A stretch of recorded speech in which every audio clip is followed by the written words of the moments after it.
नमस्कार, आप देख रहे हैं न्यूज 21। आपके साथ मैं हूं रतिका पांडे। आप देख रहे हैं हमारा खास चर्चा कार्यक्रम, जहां हम मिलते हैं उन शख्सियत से जो न सिर्फ खुद के लिए बल्कि समाज के लिए भी प्रेरणा बन चुके हैं। जी, आज हमारे साथ हैं परमप्रीत मेहरा जी, जो कि ग्लोबल मिसेस इंडिया पैसिफिक 2023 की विनर और साथ ही बता दें लेबल बाय परम की फाउंडर भी हैं। तो चलिए जानते हैं उनकी कहानी, उनके संघर्ष, सफलता और स्टाइल की जुबानी, और महिलाओं के लिए भी क्या कुछ खास कर रही है, क्या मैसेज देंगे। तो हम चाहेंगे कि परमप्रीत जी से हम जल्दी से मुलाकात करें। परम जी, सबसे पहले आपको बहुत बहुत नमस्कार करते हैं, बहुत बहुत स्वागत करेंगे परम जी आपका। नमस्कार Ritika ji, thank you so much. It's a big honour for me to represent here. Thank you so much. you're welcome ma'am. हम चाहेंगे आपसे काफी सारी बातचीत करना, और हम आपसे बातचीत करना चाह रहे थे काफी समय से। काफी सारी चर्चा करेंगे आज के सेशन के अंदर। हम सबसे पहले तो आपसे जानना चाहूंगी, ग्लोबल मिसेस इंडिया के बारे में ही जानना चाहूंगी। आप पैसिफिक 2023 की विनर रह चुकी हैं, तो कैसा सफर रहा है आपका इस मुकाम तक पहुंचने के लिए? किन किन चुनौतियों का भी सामना करना आपको पड़ा है? देखिए, जैसे कि आप जानती हैं, मैं global Mrs India Asia Pacific हूँ 23 की। और जिंदगी में जब भी जो चीज चाहा उसके लिए, उसे पाने के लिए स्ट्रगल तो एज यूजुअल बहुत करना ही पड़ता है, एज यू नो। बट हाँ, ये कि ये मेरा एक चाइल्डहुड ड्रीम था, ये this is my passion only. तो इसको एकम्प्लिश करने के लिए जितने भी एफर्ट्स मुझे लगाने पड़े मैंने लगाए। बट मेरा एक ही मैसेज होता है सभी महिलाओं को, जो मेरी मित्र भी कह सकते हैं आप, मेरी मतलब हर तरह से कनेक्टेड रहती हूँ मैं वुमन ओरिएंटेड चीजों में, कि कभी भी अपने सपनों को ना जाया ना होने दें। अपने सपने देखें और उनको पूरा करने के लिए एक डिटर्मिनेशन अपना हमेशा बना के रखें कि हाँ, मतलब कोई भी चीज ऐसी नहीं है जो हम पा नहीं सकते। बहुत ही खूबसूरत तरीके से आपने बड़े कम शब्दों में जवाब दे दिया। मैं जानना चाहूंगी, आप एक बिजनेस वुमेन भी हैं, बड़ी बात है। आप एक साथ कई क्षेत्रों में काम कर रही। लेबल बाय परम की अब मैं बात करूंगी कि शुरुआत कैसे की आपने, इस ब्रांड की सोच और पहचान को आप कैसे परिभाषित करेंगी? आपसे साथ में ये भी जानना चाहूंगी, आप एक महिला उद्यमी के रूप में किस तरह से सामाजिक और पेशेवर संघर्ष को भी झेल रही हैं, क्योंकि काफी चुनौतियां भी आती है। देखिए, ऐसा कोई काम नहीं है जो बहुत सरल हो और चुटकी बजाते ही हो जाए, ऐसी कोई चीज नहीं होती दुनिया में। जी जी। तो बेसिकली लेबल बाय परम को आगे बढ़ाने में बहुत सारे लोगों का योगदान है, सिर्फ मेरा नहीं है। बट हाँ, ये कि जिस तरह से मैंने एक सपना ये देखा था कि मैं एक मिस इंडिया बनूं, पर मिस इंडिया नहीं बन पाई ड्यू टू मतलब शादी, बच्चे और नो इश्यूज मैम, आपने एक बड़ा मुकाम हासिल किया है, मैंने जरूर जीता। लेकिन उसके साथ ही मैंने उसी दिन ये डिसाइड किया था कि अपना खुद का एक ब्रांड क्रिएट करूंगी, जो कि रॉयल ज्वेलरीज का होगा, जो बेसिकली हर औरत का ड्रीम होता है, बिल्कुल खूबसूरत लगे और अच्छी से अच्छी ज्वेलरी पहने। और काफी लोग क्या उस रेंज को परचेज भी नहीं कर पाते हैं समहाउ। तो मुझे ये था कि एक ऐसी रेंज निकाली जाए जो एक आम मध्य वर्गीय महिलाओं के लिए भी हो और वो भी उसको बाय कर सके। तो मेरा 2-3 तरीके से सेगमेंट से मैंने ये अपना रेंज लॉन्च किया है इनटू दी ज्वेलरी। आप कह सकते हो जो मेरी कैटेगरीज है वो है कुंदन, मीना, पाची, जड़ाऊ, जो बेसिकली अपना पूर्वकालीन समय में अगर जाएं तो जो रानियां जो मतलब बेसिकली जो वियर किया करती थी कुंदन, मीना, और जो कारीगरी उस समय मुगल टाइम से भी चली आ रही है सॉर्ट ऑफ, और जो पहले हमारे यहाँ की भी राजपूती रानियां भी पहना करती थी, मैं उसका टच लेते हुए कुछ लाई हूँ एक्चुअली। और लेबल बाय परम जो है अब वेबसाइट पे भी उपलब्ध है। बेसिकली हमने कुछ समय पहले ही अपना वेबसाइट भी लॉन्च किया है, विच इज www.labelbyparam.com। तो मेरा बस कोशिश यही है कि हर महिला को एक कॉन्फिडेंस मिले, मेरी तरफ से एक पावर मिले कि वो और सुपर पावर होके और मल्टीटास्कर होके अपना काम कर सके। चलिए, बहुत अच्छी बात है। काफी सारे इन्फॉर्मेशन आपने लेबल बाय परम को लेकर भी दिया। मैम श्योर महिलाओं को कहना चाहूंगी, जितनी महिलाएं देख रही हैं, आप मैम से कांटेक्ट करना चाहती हैं तो मैम ने आपने बताया कि किस तरीके से आप उनसे जुड़ सकती हैं। फिलहाल अगर मैं आपसे बात करूं, महिलाओं की बात हो रही थी जो कि काफी गंभीर मुद्दा भी है। मैं बात करूं आपसे, राजस्थान में महिलाओं को लेकर विशेष मुद्दा क्या मानती हैं? लाइक आपको क्या लगता है जब आप इस तरह की खबरें सुनती हैं, आए दिन खबरें आती रहती है, तो आपको क्या लगता है कि अगर मैं राजस्थान की बात करूं तो महिलाओं को लेकर क्या इम्प्रूवमेंट होना चाहिए? राजस्थान सरकार ने ऐसे तो देखा जाए महिलाओं के सशक्तिकरण, सुरक्षा के लिए कई योजनाएं और नीतियां तो लागू की। अब जैसे मैं बात करूं महिलाओं के लिए जो ग्रामीण क्षेत्र की हैं या जो भी है उनके लिए, जैसे लाडो प्रोत्साहन योजना, जिसमें बालिकाओं को विभिन्न चरणों में आर्थिक सहायता दी जाती है। तो आपको क्या लगता है कि क्या मेन इश्यू, कैसे उसका सोल्यूशन होना चाहिए?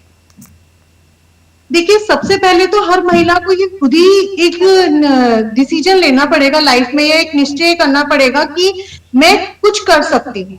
सबसे पहले तो आप खुद अंदर से जागरूक हों कि आप कुछ कर सकती हैं। सरकार अपनी तरफ से पूरा योगदान दे रही है। हम लोग भी, मैं भी as a core member of Shakti woman organisation, हम भी सिलाई कोर्सेज, ब्यूटिशियन कोर्सेज आए दिन हम छोटे छोटे गाँव को कवर करते हुए करवाते रहते हैं, जो कि हमारी फाउंडर है सोनाक्षी वशिष्ठ, जो कि हमारी शक्ति वुमन ऑर्गेनाइजेशन की फाउंडर भी है, और आई एम ऑल्सो को member of main core member of that शक्ति वुमन ऑर्गेनाइजेशन। पर हम लोग काफी चीजें कवर करते हैं।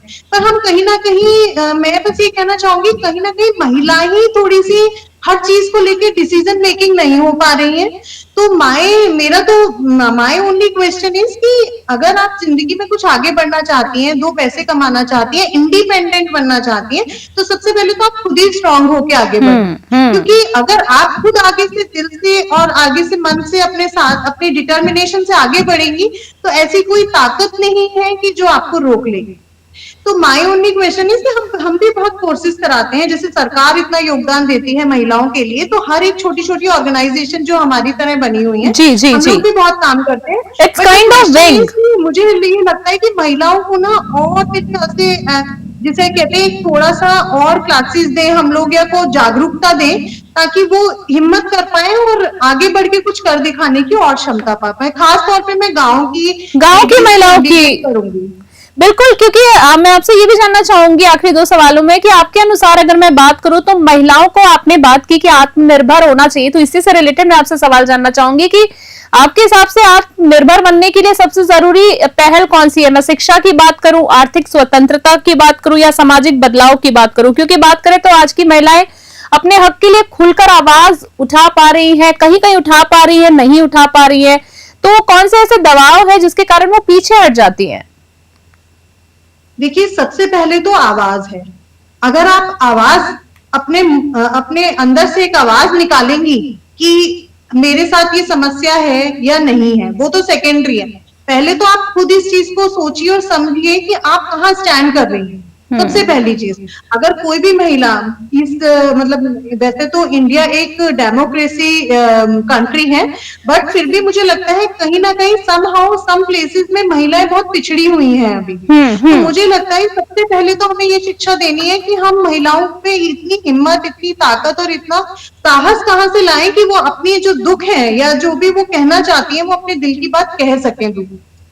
तो मुझे जहां तक लगता है कि सरकार को सुविधाएं तो देनी चाहिए कि आप सिलाई कोर्स करिए या कोई भी फाउंडेशन के साथ जुड़िए या आपको ये सब्सिडी मिलेगी, लेकिन इंस्टेड ऑफ दीज थिंग्स के मुझे लगता है एक कैंप ऐसा लगना चाहिए सरकार की तरफ से कि सभी महिलाओं के पास हर गांव में जाके एक साहस डेवलपमेंट करने का, एक कॉन्फिडेंस लाने का उनमें कि हाँ तुम भी सब कुछ कर सकती हो। तो ये मुझे लगता है कि बहुत बड़ा, मैं हर जगह ये नोटिस करती हूँ, इसीलिए मेरे को लगता है आज आपके चैनल के थ्रू मुझे ये मौका मिला है, तो मैं ये बात जरूर पहुंचाऊं अपनी राजस्थान सरकार के पास कि भाई हम कुछ ऐसा भी कदम उठाएं। न्यूज़ 21 के माध्यम से परमप्रीत जी का कहना है कि सरकार के समक्ष ये जो एक मैसेज रखना चाहती है महिला उत्थान के लिए, बहुत अच्छी पहल है आपकी। एक आखिरी सवाल मैं आपसे जानना चाहूंगी परम जी की आगे के लिए अगर मैं आपकी बात करूं, यहाँ आपकी मैं बात कर रही हूँ कि क्या विजन है आपके? क्या हम आपको एक सामाजिक अभियान, अंतर्राष्ट्रीय फैशन की बात करूं, अंतर्राष्ट्रीय वीक की बात करूं, या किसी नई पहल में देख सकते हैं? अपकमिंग प्रोजेक्ट्स के बारे में बात कर रही हूँ मैं आपके। देखिए, अपकमिंग प्रोजेक्ट फैशन से मैं हमेशा जुड़ी रहूंगी एज यू नो, और मेरी हमेशा कोशिश ये रहेगी कि मैं अपने आप को जितना अच्छा रिप्रेजेंट करके सबको एंटरटेन कर सकूं जिस भी माध्यम से, और मेरे अगर एक पहल से किसी भी तरीके से मैं किसी की हेल्प कर सकूं तो I feel so happy and glad. But अभी मैं बस एक और पहल कर रही हूँ, मैं एक स्किन लाइन ला रही हूँ बेसिकली वुमेन के लिए, क्योंकि अभी क्या केमिकल और इन सब चीजों से, जैसे अभी भी हम सुन रहे हैं कि बोटॉक्स के प्रॉब्लम Yes, से yes. मतलब कितना बड़ा एक हमारी इतनी खूबसूरत महिला अभिनेत्री हमारे सामने से जी, जी। देखते देखते ही चली गई, तो ये बहुत ही दुखद है एक्चुअली। जी, बिल्कुल। मैंने इसी पहल को करते हुए कुछ ऐसे प्रोडक्ट लॉन्च करने का सोचा है सॉर्ट ऑफ, जिससे महिलाओं को बोटॉक्स तक जाने की इतनी जरूरत ही ना पड़नी ही पड़े। नहीं चाहिए। अगर वो अपना डेली रूटीन ही बहुत अच्छे माध्यम से आयुर्वेदिक तरीके से करें, तो वो व्यायाम करें, योगा करें, प्रॉपर उठे, सुबह जल्दी से जल्दी उठने की कोशिश करें और ताजी हवा लें और एक ऐसे प्रोडक्ट रेंज यूज करें जो सच में आयुर्वेदा है, नो केमिकल्स, नथिंग एल्स। मतलब कि आप एक ऐसी जिंदगी जिए, एक मतलब जीने का सोचे। सुंदरता तो सेकेंडरी है, पहले तो आप ये सोचें कि आप सरवाइव कैसे कर पाएं। बिल्कुल बिल्कुल, ये वाली बात है। तो मेरा पहल उस तरफ है कि मैं बहुत लाइन अच्छा। अपनी बहुत जल्दी लॉन्च करूंगी, जो कि हर महिलाओं को खूबसूरत बनाने में इंस्टेड ऑफ अदर सर्विसेज जी, जी। के चक्कर में फंसने से बेहतर है कि ऐसा रेंज हम पैदा करें कि भाई जैसे उसी में सीमित बजट रह के फ्रेंडली, खुशी से बजट अपना फ्रेंडली, जीवन यापन करें। बिल्कुल बिल्कुल, बजट फ्रेंडली बजट। और एक बहुत ही अच्छा मैसेज भी आपने दिया परमप्रीत जी। सबसे पहले तो हम आपसे कहना चाहेंगे, जितनी खूबसूरत आप हैं उतना खूबसूरत आपका सफर भी रहे, करियर भी रहे। All the very best to you and thank you so much कि आज अपने अपना प्रीशियस टाइम हमारे साथ निकाला। फिर किसी चर्चा में परमप्रीत जी हम आपसे जरूर मिलेंगे। फिलहाल आज के लिए आपको बहुत बहुत धन्यवाद देना चाहेंगे। नमस्कार आपको। Thank you. तो ये थी परमप्रीत जी मेहरा हमारे साथ, एक ब्यूटी क्वीन, एक बिजनेस वुमेन और लाखों महिलाओं की प्रेरणा। उनकी कहानी ये साबित करती है कि अगर हौसला हो तो ताज और पहचान दोनों हासिल की जा सकती है। आप भी अपने सपनों की उड़ान भरें, क्योंकि दुनिया इंतजार कर रही है आपकी उड़ान की। तो मिलते हैं किसी अगले एपिसोड में एक नए प्रेरणादायक सफर के साथ। तब तक के लिए देखते रहें, बने रहें न्यूज़ 21। जय हिंद, नमस्कार।